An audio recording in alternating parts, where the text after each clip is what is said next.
না দিলে নাই, তোমাদের সদস্য পদ আমরা গুনি না, তোমাদের অনুমোদন আমাদের লাগবে না, আল্লাহর অনুমোদনই আমাদের জন্য যথেষ্ট।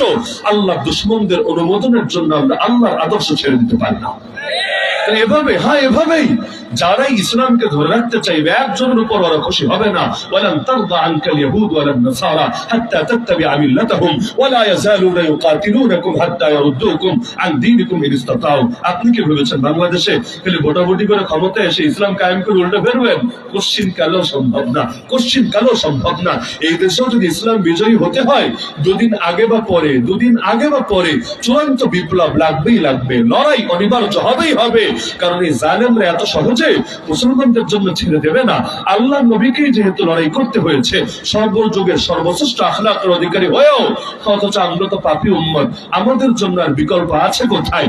যখন খালি দেখবে আপনি ক্ষমতায় এসে গেছেন বা আসার কাছাকাছি এসেছেন, কত ভাবে যে দমাতে চাইবে, গুপ্ত হত্যা করে হোক অথবা আপনাকে অন্যায় ভাবে জেলে ঢুকিয়ে হোক। আরে দেখেন না, রাজপথে আন্দোলন করতে নামলেই ধরে জেলে ঢুকায় রেখে দেয়। এই এত হাসান বসরি আর রাবেয়া বসরি বাংলাদেশে ক্ষমতায় আসে, কিন্তু কোরআন সুন্নাহর বিপক্ষে কোনো আইন চলবে না। এই একটা ধারা সংবিধানে আজ অ্যাড করেছে। আচ্ছা, এটা বাদ দিলাম, সকল ক্ষমতার মালিক জনগণ, সকল ক্ষমতার মালিক জনগণ, এই বাক্যটা যে একটা কুফরি বাক্য, একটা শিরকি বাক্য, এটা বুঝতে কি বড় হুজুর হওয়া লাগে, বড় মোল্লা মৌলবী হওয়া লাগে? এই গ্রামে একটা মানুষ করলে আমাকে দেখান যে নিজের নামে সাইন করতে পারে না। ও তো বোঝে যে এই বাক্য কেউ বললে আর ইমান থাকবে না, বেঈমান হয়ে যাবে। অথচ ওই বাক্যটাও স্বাধীনতা 53 বছর পরও আজও সংবিধানে লেখা আছে, জনগণই নাকি ক্ষমতার মালিক। কোনটা হালাল, কোনটা হারাম, কোনটা লিগ্যাল, কোনটা ইলিগাল, কোনটা বৈধ, কোনটা অবৈধ, এটা নাকি জনগণ ঠিক করবে। এজন্যই দেখেন না মদের বারের লাইসেন্স দিয়ে রেখেছে, এজন্যই দেখেন অশ্লীলতা, ভণ্ডামি, বেহায়াপনাকে কিভাবে ছড়িয়ে দিয়েছে, এজন্যই সব অর্থনীতি সুদের ভিত্তিতে চালাচ্ছে, এজন্যই বাংলাদেশে বেশ্যাখানাগুলো পর্যন্ত নিরাপত্তা দিয়ে পালছে। কেন? ক্ষমতার মালিক তো জনগণ, আল্লাহ না। এজন্য জনগণ যা মনে চায় তা করতে পারবে। একটা বাক্যই তো দূর করতে পারল না, নিজেদেরকে মুসলমান দাবি করে কোন মুখে? লজ্জা থাকা দরকার। কাদিয়ানের বিরুদ্ধে আন্দোলন করতে হয়, নবীর পরে নবী নেই, সংসদে আইন চাই। কেন চাইতে হবে? কেন? মুসলিম দেশে 90% মুসলমানের দেশে, মুসলমান সরকারের কাছে নবীর পরে নবী নাই, সংসদে আইন চাই। চাইতে হবে কোন দুঃখে? তোর ইমানের মধ্যে কি ধারাটা নাই? নাকি তোর ইমান বলে আমার নবীর পরে নবী হতে পারে? যদি তুই মনে করিস নবীর পরে নবী হতে পারে না, তোর কাছে চাইতে হবে কেন? তুই তো তোর ইমানের দাবিতেই কাদিয়ানীদের অমুসলিম বলে ঘোষণা দিবি। আর যদি দিতে না পারিস, নিজেরা আর কোনোদিন মুসলমান দাবি করতে আসিস না।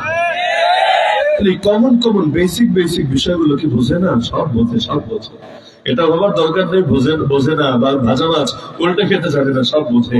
কিন্তু কাদিয়ানীদের অমুসলিম বললে ব্রিটেন রাগ করবে, ব্রিটেন রাগ করলে আমেরিকা মাইন্ডে নেবে, আমেরিকা যদি কষ্ট পায় তাহলে জাতিসংঘ রাগ করবে, জাতিসংঘ রাগ করলে গদি টিকবে কিভাবে? পরে সামরিক বাহিনীরে বললে লাথি মেরে তারা গদি থেকে নামায় দিয়ে এত দেশ আর্মের দখলে নিয়ে দিবে, অথবা অন্য কোনো ভাবে তারা হয়তো গুপ্ত হত্যাই করে ফেলবে। বড় ভয় লাগে। এই পতিতলায় বন্ধ করলে সমস্যা কোথায়? ভোট কমবে? একটা ভোটও কমবে না। পতিতলায় বন্ধ করলে আপনারা ভোট দিবেন না, নাকি আরো বেশি দিবেন, আরো খুশি হবেন, মিষ্টি বিতরণ করবেন যে তুমি একটা সাহসের কাজ করেছো। তাহলে বন্ধ করে না কেন? নাকি বেশ্যাদের ভোট না পেলে ক্ষমতায় আসা যাবে না? বিষয় আসলে এইটা না। বিষয় হলো বন্ধ করলে কাফেররা নারাজ হবে, মুশরিকরা নারাজ হবে, পশ্চিমা বিশ্ব রাগ করবে, বিবিসি, সিএনএন, রয়টার্স খুব লেখালেখি করবে। পরবর্তীতে যদি ওরা এর গদি থেকে সরায় দেয়, কারণ জনপ্রিয়তা থাকলেই ক্ষমতায় থাকা যায় না। ইমরান খানের জনপ্রিয়তা কম ছিল? হাফেজ মুর্শিদ চাইতে বেশি জনপ্রিয়তা মিশরে কাজ ছিল? থাকতে পেরেছে ক্ষমতায়? পারবে না। কাফের মুশরিকদেরকে বুড়া আঙ্গুল দেখায়া কাউরে ওরা গদিতে থাকতে দেবে না। হ্যাঁ, যদি কেউ থাকতে চায় জিহাদ করেই থাকতে হবে। যেমন আল্লাহর জমিন, আল্লাহর বান্দারা আছে। আফগান জাতিকে বারবার বলছে তোমরা শরিয়া আইন দিও না, তোমরা এইটা করো ওইটা করো, নারীর ব্যাপারে পশ্চিমা আইন মানো, শিক্ষা দীক্ষার ব্যাপারে পশ্চিমা আদর্শ ফলো করো। তারা বলেছে 19 বছর কি যুদ্ধ করেছি আমেরিকার গোলামি করার জন্য? আরে যুদ্ধ করে জয় ছিনিয়ে এনেছি আল্লাহর জমিন, আল্লাহর দিন কায়েম করার জন্য। এই এক কথার কারণে আজও পর্যন্ত তাদেরকে একটা রাষ্ট্র অনুমোদন দেয়নি। তলে তলে সম্পর্ক রাখতে চায়, কারণ শক্তের ভক্ত, নরমের যন্ত্র, কিন্তু একটা রাষ্ট্র আজও পর্যন্ত কিন্তু এদেরকে অনুমোদন দেয় নাই, জাতিসংঘে বসার, প্রতিনিধিত্ব করার কোনো সুযোগ দেয় নাই। আর আলহামদুলিল্লাহ বলেছে না দিলে নাই, তোমাদের সদস্য পদ আমরা গুনি না, তোমাদের অনুমোদন আমাদের লাগবে না, আল্লাহর অনুমোদনই আমাদের জন্য যথেষ্ট। আল্লাহ দুশমনদের অনুমোদনের জন্য আমরা আল্লাহর আদর্শ ছেড়ে দিতে পারি না। এভাবেই যারাই ইসলামকে ধরে রাখতে চাইবে একজনের উপর ওরা খুশি হবে না। ওয়ালান তারদা আনকাল ইয়াহুদ ওয়ালান নাসারা হাত্তা তাত্তাবিআ মিল্লাতাহুম ওয়ালা ইয়াযালুনা ইউকাতিলুনাকুম হাত্তা ইয়ারুদ্দুকুম আন দীনিকুম ইন ইসতাতাউ। আপনি কি ভেবেছেন বাংলাদেশে খালি ভোটাভুটি করে ক্ষমতায় এসে ইসলাম কায়েম করে উল্টে ফেলবেন? কোশ্চিন কালেও সম্ভব না, কোশ্চিন কালেও সম্ভব না। এই দেশেও যদি ইসলাম বিজয়ী হতে হয় দুদিন আগে বা পরে চূড়ান্ত বিপ্লব লাগবেই লাগবে, লড়াই অনিবার্য হবেই হবে। কারণ এই জালেমরা এত সহজে মুসলমানদের জন্য ছেড়ে দেবে না। আল্লাহ নবীকেই যেহেতু লড়াই করতে হয়েছে সর্বযুগের সর্বশ্রেষ্ঠ আখলাকের অধিকারী হয়েও, অথচ আমরা তো পাপী উম্মত, আমাদের জন্য আর বিকল্প আছে কোথায়? যখন খালি দেখবে আপনি ক্ষমতায় এসে গেছেন বা আসার কাছাকাছি এসেছেন, কত ভাবে যে দমাতে চাইবে, গুপ্ত হত্যা করে হোক অথবা আপনাকে অন্যায় ভাবে জেলে ঢুকিয়ে হোক। আরে দেখেন না, রাজপথে আন্দোলন করতে নামলেই ধরে জেলে ঢুকায় রেখে দেয়। 2021-এ কি করলো? 3000-এর বেশি আলেম ওলামাকে একসঙ্গে নিয়ে ধরে রাখলো। অথচ এই সরকারি আবার যখন বিপদে পড়লো ছাত্র আন্দোলনের কারণে, তখন হুজুরদেরকে নিয়ে স্বরাষ্ট্রমন্ত্রীর বাসায়, ধর্মমন্ত্রীর বাসায় 3-3 বার বৈঠক করলো। কিরে ভাই, যাদেরকে জেল খাটালা তাদেরকে নিয়ে বৈঠক করতে তাদের সাহায্য চাইতে লজ্জা লাগে না? রাজনীতি এমনই, যখন সুদিনে থাকবে তখন হুজুরদের লাগবে না, আর যখন দুর্দিনে পড়বে খালি রিকোয়েস্ট আর রিকোয়েস্ট, হুজুর একটু থামান না ছাত্রদের। আপনাদের কথা সবাই শুনবে, পুলিশও তো পারবে না বেশি দিন, আর্মিও কথা শোনে না, দলীয় গুন্ডারাও ধীরে ধীরে তারা মনোবল হারায় ফেলছে। এখন আপনারাই শেষ ভরসা। একটু দেখেন না পোলাপানটা শান্ত করতে পারেন কিনা। প্রয়োজনে ইন্টারনেট চালু করে দিচ্ছি, পলকে নেট চালু করে আপনাদের বিবৃতি প্রচারের ব্যবস্থা করে দিচ্ছি। খালি আপনারা একটু রিকোয়েস্ট করবেন। এই যে বারবার পেছনে ঘুরেছে, যদিও কাজ হয় না আলহামদুলিল্লাহ, কিন্তু এর দ্বারাই তো প্রমাণিত হয় যে সুখের দিনে ওরা আলেম ওলামার সাথে কখনোই ভালো ব্যবহার করবে না, আর বিপদে পড়লে তো হুজুর ছাড়া যাওয়ার জায়গা খুঁজে পাবে না। জীবদ্দশায় না আসলেও লাশ হয়ে তো হুজুরের সামনেই আসতে হয়। জীবদ্দশায় আসবে না, কিন্তু মরার পর কি উপায়? কারণ হুজুর যদি জানাজা না দেওয়ার ইজ্জত থাকবে কি হবে? ওই যে ঢাকায় দেখা গেল এক নাস্তিক নবীরা গালি দিত, ওই নাস্তিকের পর্যন্ত জানাজা দেওয়ার জন্য হুজুরে বাধ্য করেছে। না হলে চাকরি তো খাবেই, হুজুরের জানে মেরে ফেলবে। পরবর্তীতে অবশ্য তারা ধরা হয়েছে। কি ব্যাপার, আপনি কিভাবে পারলেন? যতই চাপ দেওয়া হোক, নবীর দুশমন যে নবীরে গালি দেয় তার জানাজা পড়াতে, তিনি আবার ব্যাখ্যা দিয়েছেন না আসলে কি করব, চাপে তো পড়েছে, এজন্য উজু ছাড়া পড়াই দিচ্ছে। যে উজু দিয়ে পড়াই দিলে আবার জান্নাতে যায় কি যায় না, ওই ঝামেলা দরকার নেই, উজু ছাড়া পড়াই দিয়েছে যাতে ডাইরেক্ট জান্নাতে চলে যায়, আর দোয়ার জায়গায় বদদোয়া দিয়ে দিয়েছি। তো যাই হোক, এইসব ব্যাখ্যা দিয়ে তো আর দুনিয়া চলে না। তারপরও দেখা যাচ্ছে যে একটা বেদিন, একটা নাস্তিক, তার পর্যন্ত জানাজা না হওয়াকে ওরা বেইজ্জতের বিষয় মনে করে। তাহলে হুজুররা বিপদে পড়লে ঠিকই লাগে, যদিও সুখের দিনে হুজুরদের ভুলতে চায় না। তো বলছিলাম, আল্লাহর জিকির তো লাগবে, আল্লাহ স্মরণ তো লাগবে।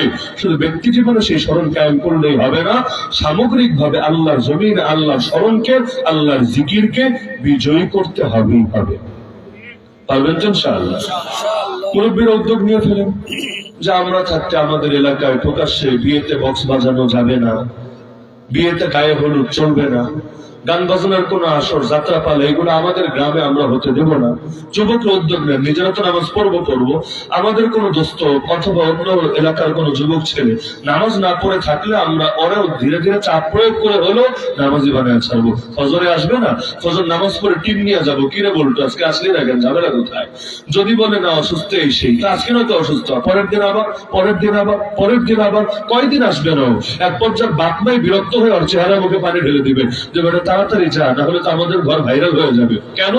প্রতিদিন যদি পোলাপান এভাবে আসে, একটা মার্কা মারা ঘর হবে না। আর যদি মাঝে মাঝে লাইভ টাইপ দেয় যে আজকে বল্টুর বাসায় 50তম বার আসলাম, এই বল্টুর একদিনে আমরা নামাজ নিতে পারি না, মানুষ তো জামানে সুবহানাল্লাহ, আল্লাহরে অতটা ডরায় না, লিঙ্ক ভাইরাল হওয়ার যতটা ডরায়। বিশেষ হয় না ভাইরাল, মানে এই জিনিসকে এত ভয় পায়, আকাম কুকম সব করবে, ভাইরাল হওয়া যাবে না। তাহলে এভাবে যদি মাঝে মাঝে একটু চাপ প্রয়োগ করে নামাজি বানানো যায়, সমস্যার কিছু নাই।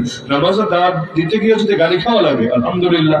নামাজের দাওয়াত দেওয়ার কারণে যদি কটু কথা শুনতে হয়, আলহামদুলিল্লাহ। ওই সুবহানাল্লাহ জিকির করে যত সওয়াব হবে, এই দ্বীনের জন্য গালি খেলে সওয়াবের চাইতে আরো বেশি হবে।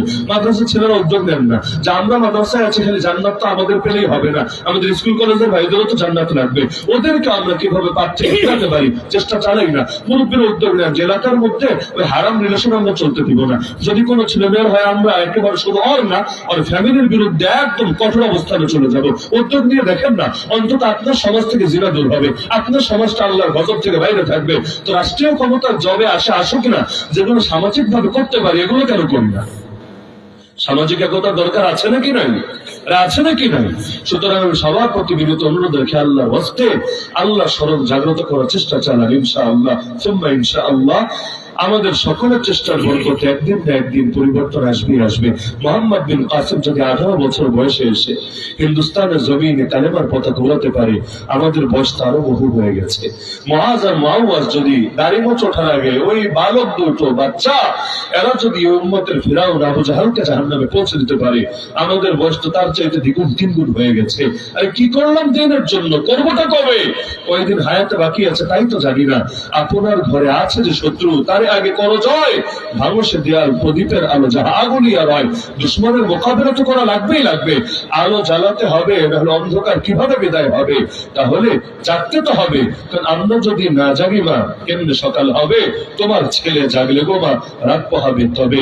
ফানা ফিল্লাহ কি তেহমে বাকা কা রাজ মুজমর হ্যায়, জিসে মরনা नहीं आता उसे जीना नहीं आता। এজন্য একটা মাত্র জীবন তো, খুব বেশি দিন বাকি আছে কিনা তাও তো নিশ্চিত না। সুতরাং আল্লাহ রাহে বাজি লাগায় ফেলেন জীবনটাকে, কপালে যা আছে তাই হবে। কিন্তু আমার রক্তের বদৌলতেও যদি আল্লাহর জমিনে আল্লাহর দিন বিজয় হয় আলহামদুলিল্লাহ, এতে আমার চলবে। আরে জামানের খালিদ বিন ওয়ালিদ হতে পারি বা না পারি, জামানের হুসাইন হই, জামানের বেলাল হই, জামানের আম্মার হই, জামানের সুমাইয়া হই, আল্লাহ দিনের জন্য অন্তত মাজলুম হই, আমার রক্তের বদৌলতেও যদি দিন বিজয়ী হয় আলহামদুলিল্লাহ। কারণ দিন যখন বিজয়ী হবে, ঘরে ঘরে দাওয়াত এত দেওয়া লাগবে না, ঘরে ঘরে মানুষ আল্লাহর দ্বীনের সৈনিকে পরিণত হতে থাকবে। কিছু মানুষকে তো সেনাপতি হতে হবে, সবাই সৈনিক হতে চাইলে নেতৃত্ব কে দিবে? আপনারা নিজেদের এলাকার মধ্যে নেতৃত্ব নিজের হাতে তুলে নিয়ে দ্বীনের জাগরণ ঘটাতে শুরু করেন, ইনশাআল্লাহ আলো আসবেই, ইনশাআল্লাহ পরিবর্তন ঘটবেই। পারবেন তো ইনশাআল্লাহ?